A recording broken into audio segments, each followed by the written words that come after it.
There's body cam footage certain police departments would rather the public never saw. These are 3 of the most disturbing cases on record, and once you've seen them, you'll understand why nobody's been able to explain what's on tape. Oh my God, Jay! Case 1. The Sin Box. Our next case takes us to Liberty High School. It's run by 2 brothers who spend their nights wandering through abandoned buildings, trying to provoke a response from whatever might still be waiting inside them. Yeah, guys, we're gonna be approaching tonight the Liberty High School. Never been investigated before. Never ever. It's in Ohio, bro. I'm really nervous for this school in particular due to the unknown amount of history. In the summer of 2024, the brothers set their sights on a building almost nobody had ever stepped inside to investigate. Liberty High School, tucked away in rural Ohio.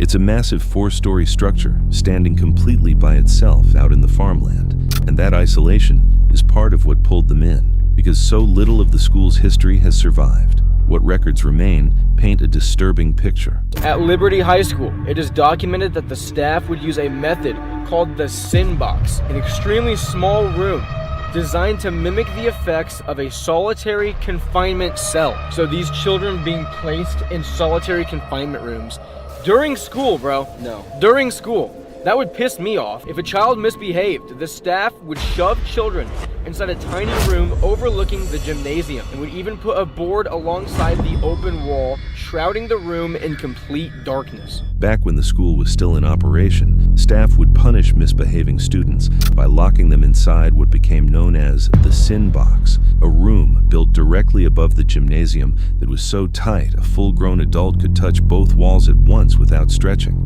A child sent in there would find a board slid across the one open side, cutting off any light and leaving them shut in total darkness until the school day ended. The brothers go over all of this out loud before they set foot inside. Oh, I'm so nervous. God, dude. Standing outside as the sun goes down, one of the brothers says out loud what everyone watching is already thinking, that a building with a history like this doesn't just let it go. Once it's dark enough, they head inside, and at first it plays out like any other investigation. Empty classrooms, flashlight beams, equipment beeping for no obvious reason. At one point, something flies straight out of the darkness at them, a pigeon, and it startles them badly enough that one of the brothers nearly bolts. But not long after that, their equipment starts responding to them directly. It's such an eerie feeling. I don't like it. I don't either. Should I keep walking, dude? Yeah, let's just keep walking. What? I hope that was a bat clear down there, but I 100% saw a black ball just go across the middle of that hallway. Yes, dude. We should go check it out. Are you going down here with us? We're here to communicate. Alright, so now we're sitting on the 3rd floor hallway. The REM pod just went nuts, so now it's time to see exactly what is up here with us right now. 3, 2, 1. It's a different vibe. Yeah, it's horrible. So guys, look at Noah's camera. That is what we're seeing right now. Can you touch that REM pod again? That red light? Touch one of our pieces of equipment. Oh. Dude? Bro, what the hell was I that? just saw a ball of light right in front of me. No way. Dude, what was that bang? I don't know. That was loud. Yeah, it was like... Oh my God! Back away if we heard your voice. Was that someone else? Can you touch that again? What is happening, man? I don't know. In the old locker room, a spirit box starts pulling isolated words out of the static. One of the brothers asks how whoever's with them ended up there, and the device answers with a single word: stranded. He asks what happened next, and the box gives him the same answer twice in a row: homicide. Around the same time, a motion sensor their own father built for them, one that's only supposed to trigger when something physically crosses in front of it, suddenly goes off with no one there to set it off, and then dies completely. At the exact same moment, their camera and 2 other pieces of equipment also lose power, almost like something in that room needed it more than they did. Down in the basement, none of it lets up. One brother feels something make contact with his leg, even though nothing is there, and footsteps that clearly aren't theirs start coming from floors they already know are completely empty. Oh my God, Jake! Was that inside? Yeah. Shh. Get down here now. Now get down here, dude. Call the cops on my phone now. Call the cops.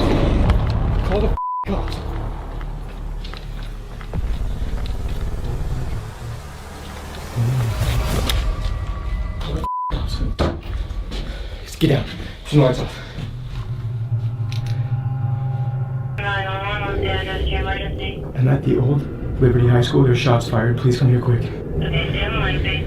Are you guys in a safe spot right now, hiding? Kind of, but not really. And what can you necessarily hear? I just hear them. I heard them mess with the door. Down in the cellar, one of the brothers hears what he's absolutely certain are gunshots coming from just outside. 7 of them, close by, somewhere out in the parking lot.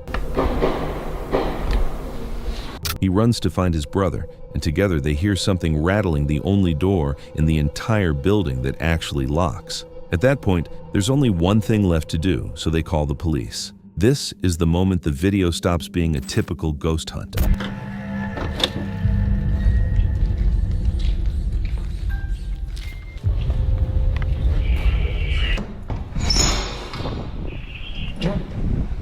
Thank you all. Yep. We go over here. You guys armed at all? No, we have nothing. Are you the callers? Yes, yeah, we are. So what happened? Well, we're Back here. in here filming a ghost video of all things, and I was kind of standing down here in the cellar, and it sounded like it had to have been like in this parking lot, just like 7 shots. So I ran up to him where he was up in the gymnasium, and we just heard like rattling on the door, and that's when we were like, yeah, we should probably call. The gunshots were all here. The rattling on the door and the footsteps were in the gymnasium, which is right over here.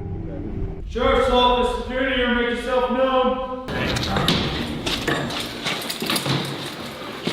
Over here, like I heard it on that staircase. I heard the noises, like, I don't know, because I was in the damn box. So You didn't hear the noises, like the gunshots? No, that's why I screamed. Jake! I was literally in that window doing an EVP session, and they were right here. There's nobody in there, but there's something in there. Are you serious? For real? Yeah. Like, what do you mean? What? Let me just go. For real? So right there on the 2nd floor, Yes. we were looking this way. I heard pitter patter, like that, along that, what would that be? The east wall. Yeah. And then he hears it at the end of the hallway. And as I'm taking my light down, I see something go like dart across. Are you guys dead ass? Swear. You have And then body we were cam? like, no. But we were talking about Dude. you guys. We were like, let's just black out for a second. So we went completely black in there. And all of a sudden we heard movement behind us, and we just ran. For real? Because there's nobody in there. When the officers get there, they clear the building the way you'd clear it for an actual armed intruder, because as far as they know, somebody just fired 7 rounds and tried to force their way through a locked door. What they find is nothing.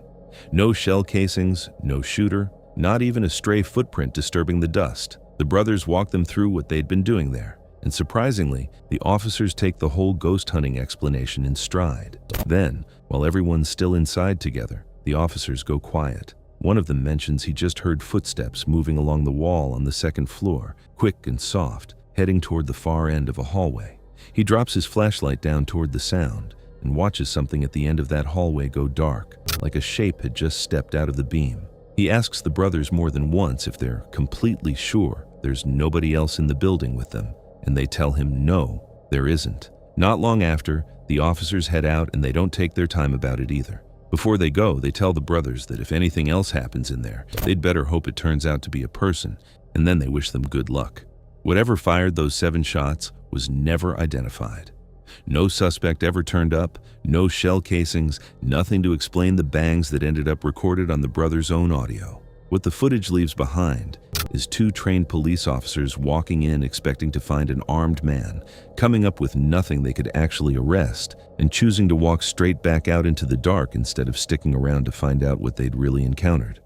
Case 2, The Thing on the Highway. It happened on a night in October of 2017, on a highway in Brazil that should have been moving like any other night. Instead, everything came to a stop. Cars backed up in both directions, headlights catching something in the middle of the road that nobody driving past could quite process. A woman was lying there, and her body was doing things a body isn't supposed to do.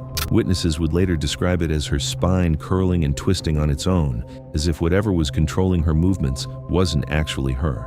The traffic officer who first reached her reportedly hesitated, visibly unsettled by what he was seeing, and radioed for backup before he was able to approach. A handful of drivers who'd pulled over stepped in to help him move her off the asphalt and into the back of a vehicle, and from there, it was just waiting for police and trying not to look too long at what was in front of them. But according to those who were there, it wasn't the movement that stayed with people the longest.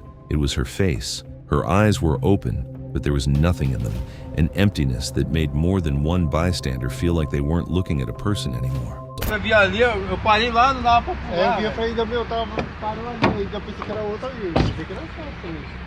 Tá deitado na Tava deitada. Ele parou, falei, se for assalto, ele já...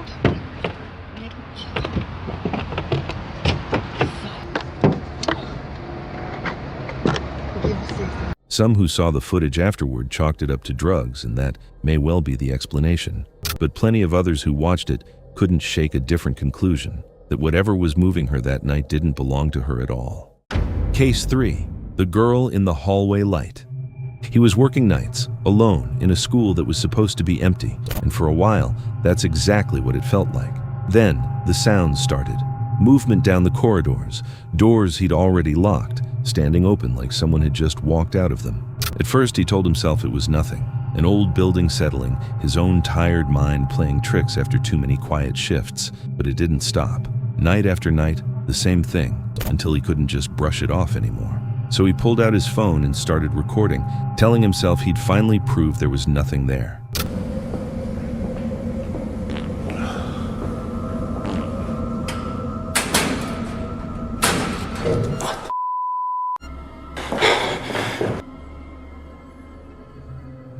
It wasn't empty. All he wanted was proof the building was clear, and instead, further down the hallway, something is standing there. It's not moving like a person would either. It dips out of sight and comes back, almost like it's deciding whether it wants to be caught on camera at all. He didn't just film it from a distance. He went after it, down the same hallway, straight toward it, and when he got there was nobody. The doors were still locked. The halls sat in dead silence, like nothing had happened at all, except for the figure still sitting right there on his screen, gone the exact moment he got close enough to reach it.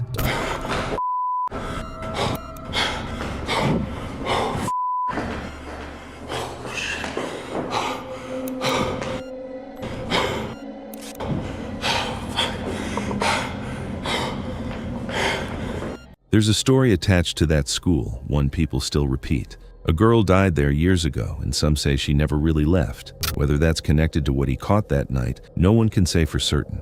But he walked out of that building shaken, and once you see what's on that recording, it's not hard to understand why.